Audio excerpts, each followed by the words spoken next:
Now, another painting that is from the Indianapolis Museum of Art is a late painting. It's a mandala. It's HAR number 15967, and it is a mandala of the deity. It should be Vajrayogini, but it might be the Vajravarahi form of Vajrayogini.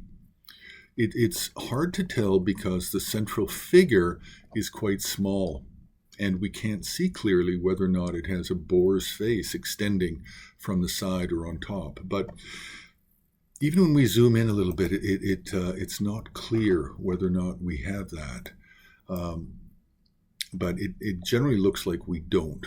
So we have to call this more of a Vajrayogini until we learn otherwise. But the painting is very nice because it's attractive. It's aesthetically pleasing, and the brocade is quite nice surrounding it. I don't believe it's particularly old. It's probably turn of the century or late 19th century.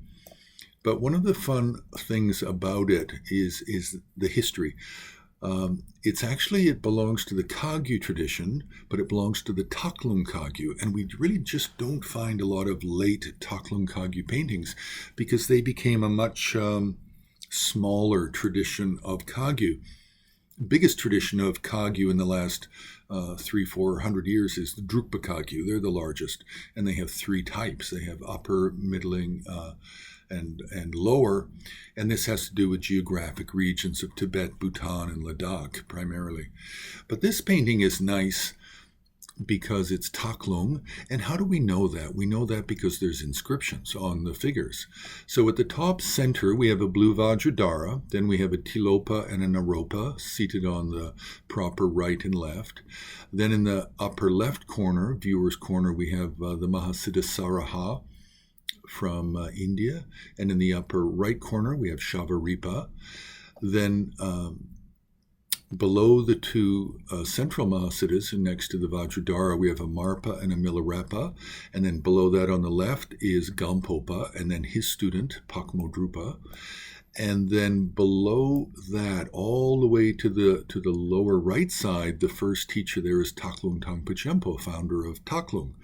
And then on the left side, viewer's left, we have a Padmasambhava and sort of a Yeshit Sogyo, kind of thrown in, maybe as filler or something, but Padmasambhava and Yeshit Sogyo are not related to Kagyu, early Kagyu, and they're not related to this Vajrayogini. And then below that, we have Sanjay Yarjun and some other named Taklung teachers. And they're all early. None of them are particularly late. They're all early teachers from the 12th, 13th, 14th century. Now, as for the mandala is really quite nice because it's very clean, it doesn't have a lot of damage, and it can be visually read very simply by looking at it. So at the center, we have one large female red figure, and above, below, and to the sides are the four retinue figures, which, of course, in a three-dimensional mandala, Vajrayogini would be standing, and she would have the four retinue figures standing around her and facing her. And then all of them are standing on an 8-petaled lotus. It might be a 4-petaled lotus with some kind of foliage in between. We would have to look at the actual Tibetan text to know for sure if it's an 8-petaled lotus or a 4 as what's intended. And then that is surrounded by a black circle decorated with gold vajras. Then what we have is we have all of that placed within what looks to be a 6-pointed red star with some rainbow circle decorations. Now, this 6-pointed red star actually has to be understood as being a 3-dimensional tetrahedron, and it's 2 tetrahedrons, 3-dimensional tetrahedrons with a point facing down and 3 points horizontal. 1 point is vertical.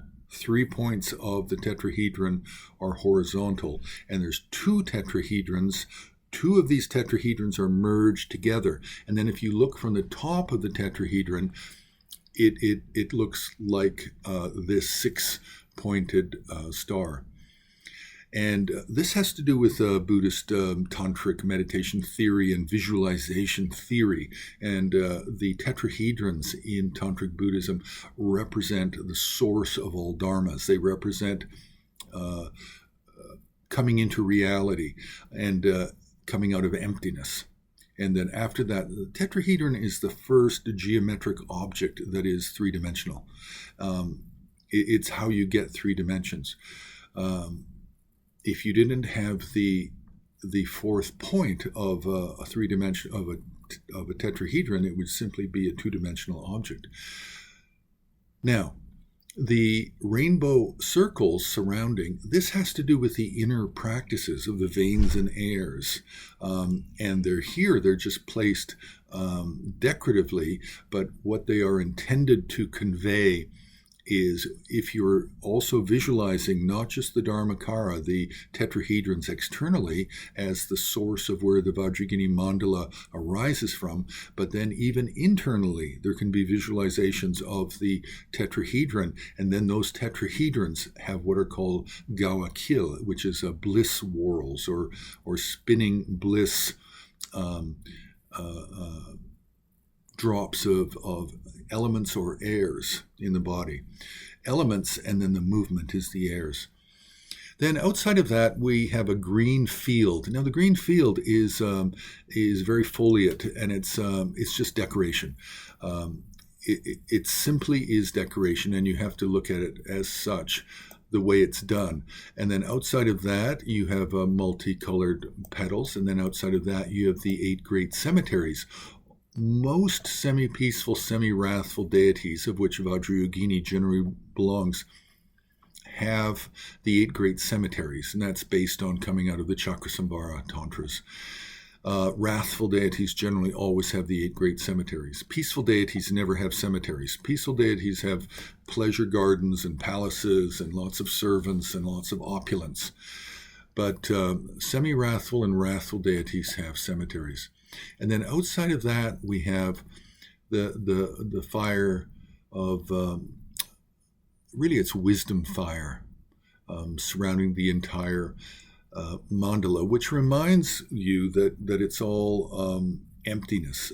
Wisdom is also can be a synonym for emptiness, and it's all wisdom fire, which burns up all of samsara's dualities and sufferings and attachments. So I think we'll leave it there, but it's a lovely painting. It's actually quite modern in style, but it is closer to a kinri, but it's very mixed style. It has some new Menri elements to it, but it also has a lot of kinri aspects to it because of especially because of the negative space, the very large sky, open sky with nothing in it except blue, just an expansive blue color.